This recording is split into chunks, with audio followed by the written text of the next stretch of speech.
In the annals of naval history, there have been excellent ideas like Ugg and his floaty log to revolutionary designs like that of HMS Dreadnought, a ship that made every battleship before it obsolete.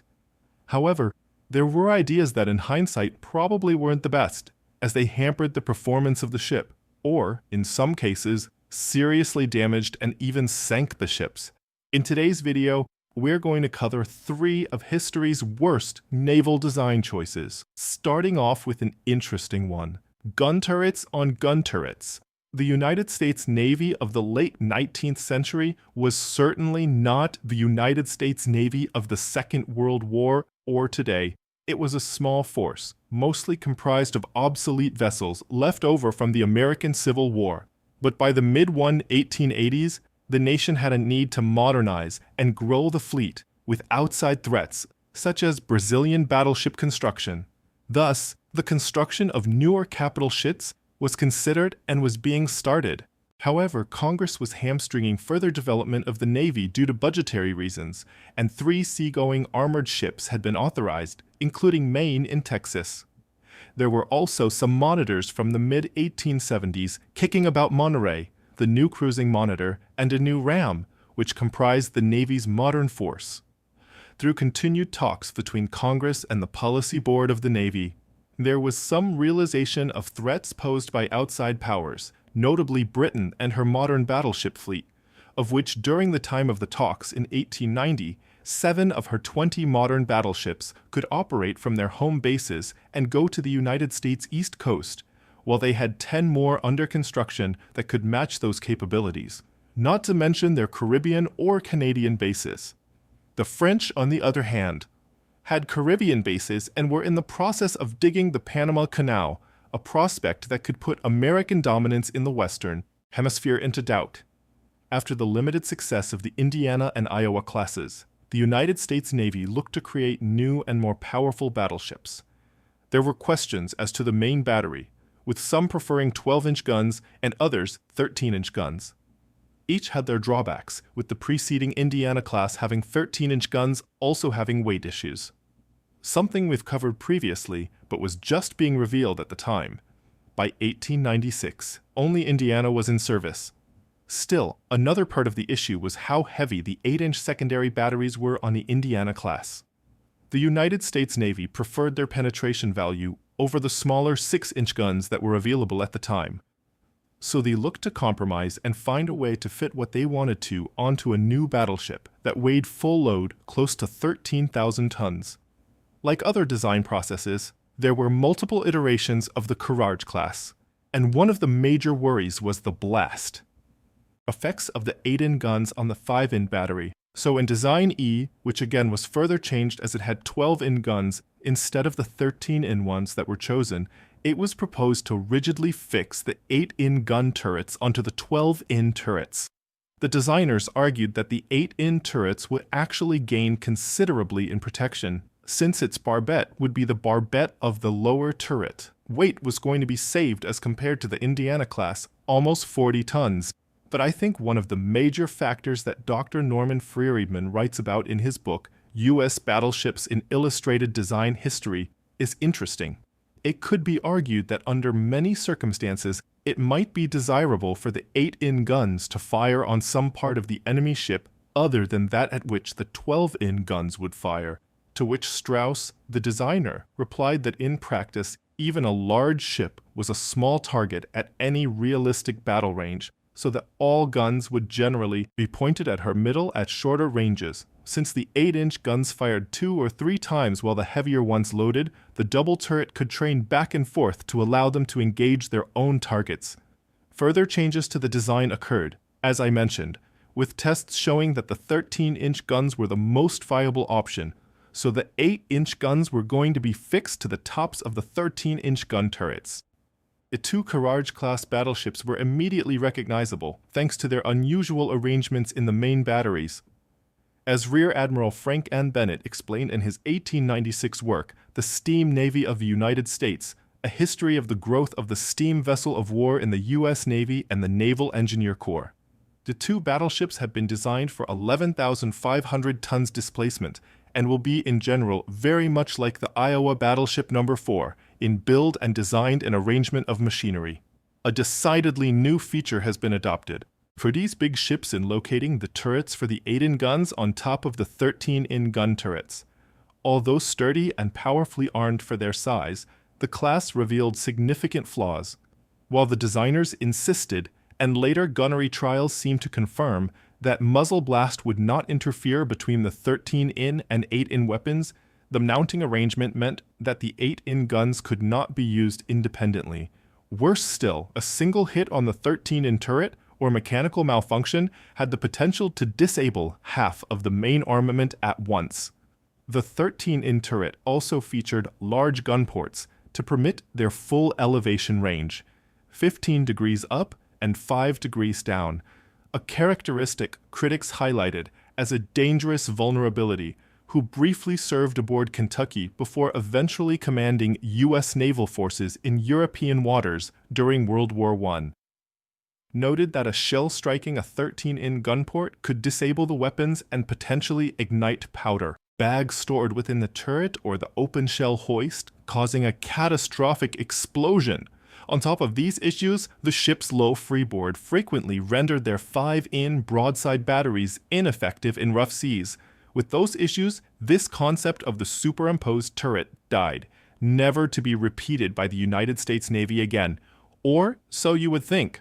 Later in the 1900s, before the launch of Dreadnought, the United States Navy looked to create a 5-ship class of battleships. The Navy needed to save weight yet again, and when looking at their options, they decided to place the 8-in turrets on the top of the 12-in turrets yet again.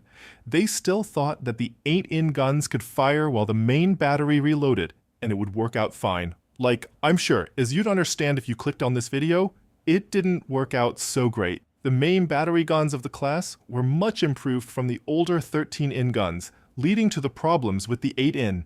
Guns with Rear Admiral Seat and Schroeder, who commanded Virginia, wrote the following: "By a strange paradox, the great increase in the rapidity of fire of our heavy guns, say 1 shot in 3 minutes to 3 shots in 1 minute, virtually neutralized the advantage of having 8-in guns where they could be fired without interfering with the 12-in. Whenever a gun is fired in a turret, there's a certain amount of concussion which precludes firing another for a few seconds, and even with smokeless powder, the heated gases linger for an appreciable time in front of each discharge, making it impossible to point the next shot until they have been wafted away.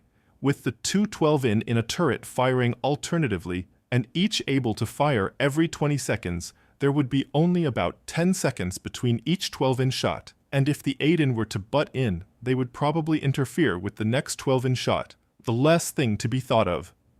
As that problem gradually developed and the rapidity of fire increased, each ship tried different combinations of fire to obtain maximum opportunities for fire: single-barreled salvos, double-barreled salvos, double-barreled 8-in salvos combined with a single-barreled 12-in salvo, and so on.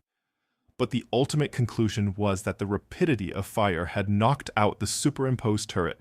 To add insult to injury, by the time these battleships were complete, HMS Dreadnought had appeared, making them entirely obsolete. The next idea is the tumblehome hull, specifically in the age of steel and steam. The story of the tumblehome hull battleships really begins in France in the aftermath of the Franco-Russian War. The French Navy, though largely intact after the defeat, suffered deep budget cuts as the nation focused on rebuilding its army and finances. Naval construction slowed, and when it resumed in the late 1870s and 1880s, it was shaped as much by political debate and design committees as by sound engineering. Out of this environment came a peculiar French obsession with tumblehome hulls, sides that sloped inward above the waterline. The idea was that such a form would save weight, improve gunnery arcs, and contribute to stability. In reality, it created a string of ships that were often overweight, top-heavy, and dangerously unstable. One of the first true examples was the ironclad O, conceived in 1879. She was supposed to be a first-ranked battleship with a respectable speed of 14.5 knots, heavy armor, and a forward-thinking weapons array. Yet the design process dragged on for a decade with no fewer than 4 official redesigns passed back and forth between the yards and the Council of Works. By the time she had been completed in 1890, the ship had accumulated an ungainly superstructure, 2 tall military masts, and a single large funnel that earned her the derisive nickname Grand Hotel. She was extremely wet fore and aft, sat low in the water, and rolled heavily thanks to her broad beam and low length-to-beam ratio. Her massive superstructure caught the wind, making her inefficient, and the weight of her fittings and turrets made her dangerously top-heavy. Trials showed that she could theoretically reach 16.5 knots, but she was rarely allowed to steam at full speed for fear she might capsize. Even after several refits in the 1890s that replaced her military mast with a pole mast, reduced her armament, and attempted to lighten the superstructure, she never overcame the fundamental flaws of her design.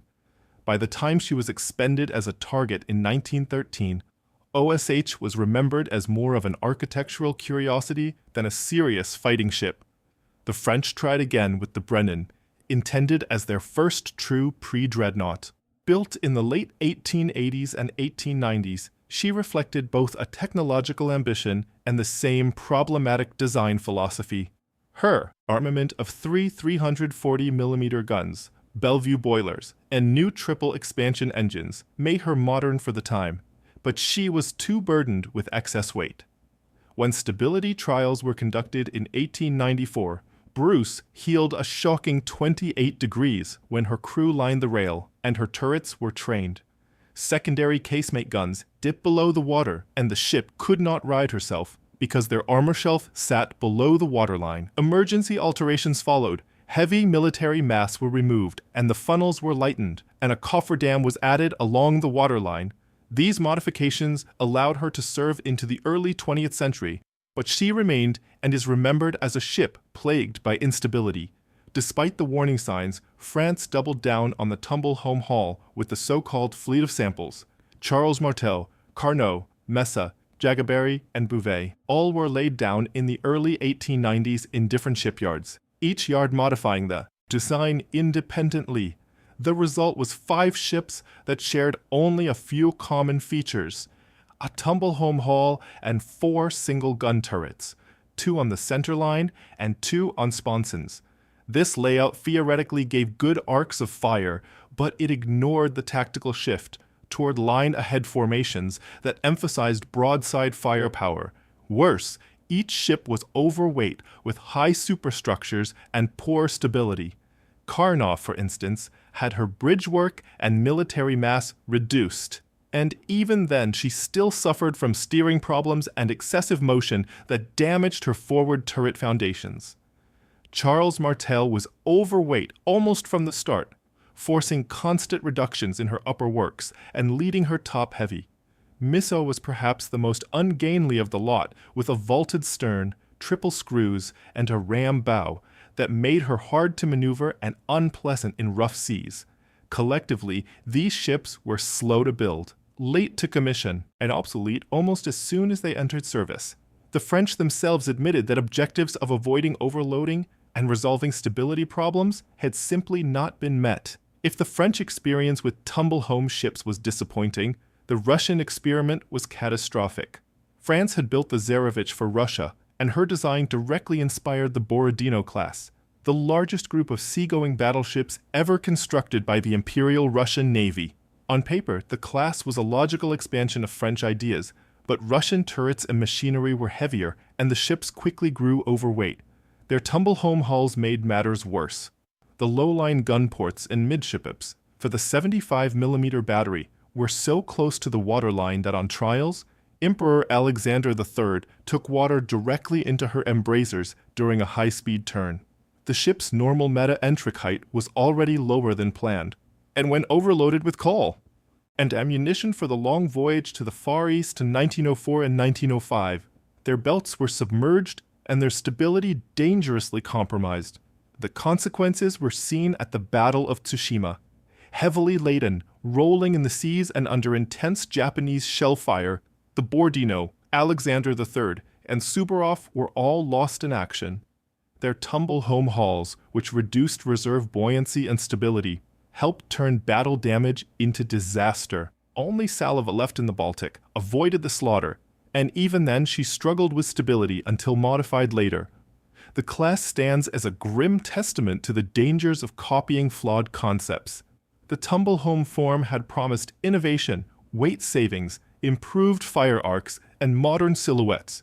In practice, it produced ships that were unstable, overweight, and unsafe. From the ungainly fleet of samples to the tragedy of the Borodino class at Tsushima, the history of these vessels shows a clear pattern. What was meant as a bold French experiment became instead a cautionary tale, one that Brescia paid for in blood and steel. By the early 20th century, the concept was abandoned as both navies moved towards more conventional hull forms. Later French designs, like the Richelieu, would prove to be excellent battleships, but the tumblehome era was already a byword for failure. Okay, disclaimer before we get into this next part. I really enjoy Royal Navy monitors and their history. However, I think the concept of the 18-inch monitors is really interesting. Still, I think they're really flawed. Anyway, following the success of Britain's 14-inch monitors in 1915, the Admiralty decided to press the experiment further with a class of 12-inch monitors.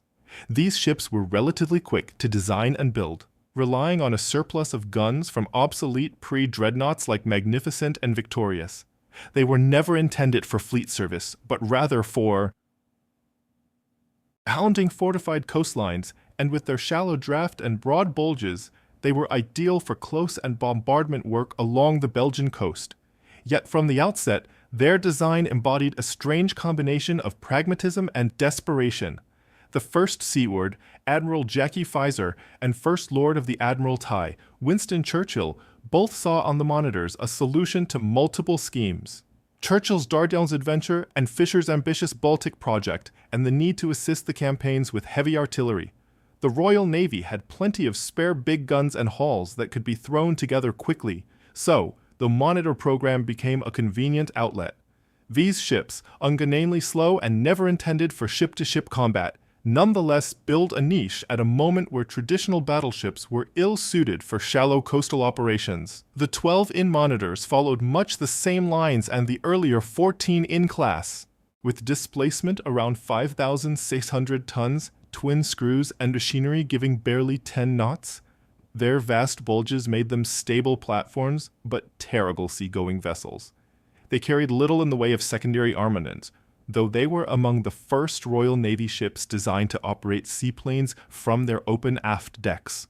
Their names, such as General Wolfe and Lord Clive, reflected Britain's martial heritage, but their appearance was anything but heroic. Floating gun platforms, little more. It was late in the war that these oddities were taken to another extreme. HMS Furious, originally intended to mount two 18-inch guns as part of Fisher's schemes, had been converted into an experimental carrier, leaving her massive weapons without a home. Rather than scrap them, the Admiralty decided to fit one each into modified monitors. Thus, Lord Clive and General Wolfe and, on paper, Prince Eugene were rebuilt to carry the largest gun ever mounted on a British warship. The modification was extraordinary. The gun and mount weighed nearly 400 tons without ammunition, forcing extensive strengthening, leaving the ships dangerously overloaded. Freeboard fell to barely 4 feet, bulges rode fully submerged, and huge deflectors had to be added to prevent torpedoes from riding over and striking the hull. The mount itself was semi-fixed with almost no traverse to fire the 18-inch gun. The ship had to anchor balance stern broadside to the target and use her anchors and even tugs to keep her aligned against the tide and recoil. The ammunition was so heavy and took up so much space that it had to be stored on the upper deck under light shielding, an arrangement both hazardous and awkward. The ungainly box-like housing for the weapon earned General Wolfe the nickname Elephant and Castle. When Wolfe finally fired her 18-inch gun in anger in September 1918, the spectacle was historic. At 36,000 yards, she hurled the heaviest shell ever to be fired in combat by a British warship. But the limitations were obvious. The ship skidded sideways under recoil, crankers dragging, and only with tug assistance could she maintain her firing position. She did manage to hit targets inland, though never destroyed her primary objective, a railway bridge. Lord Clive's own experience was even briefer. She fired just a handful of rounds in October of 1918, one of which fell so wide it was redirected against a minefield simply to expend the ammunition. By the war's end, the 18-inch monitors had proven themselves novelties more than decisive weapons. They embodied the improvisation and ingenuity of the Royal Navy during the wartime crisis, but also the futility of grafting monstrous guns under fragile hulls. Their seaworthiness was poor, their operational flexibility almost non-existent, and their combat effect marginal compared to resources expended. Within a few years, both General Wolfe and Lord Clive were decommissioned and scrapped, remembered not for their successes, but for the odd spectacle of a tiny vessel trying to wield a weapon more suited to a super dreadnought. In the end, the 18-in monitors stand as some of the strangest failures of naval design, extraordinary in concept, striking in appearance, but utterly impractical in service. They were a final, oversized expression of the monitor idea, coastal bombardment vessels that were at once ingenious improvisations and dead ends in naval architecture. When it comes to weird, terrible, interesting ships and conversions, there are plenty out there for me to dig into. And let me know what future ships you'd like to see in this series. Anyway, remember to like and subscribe as it'll help the channel to grow. But until next time, my friends, have a great week.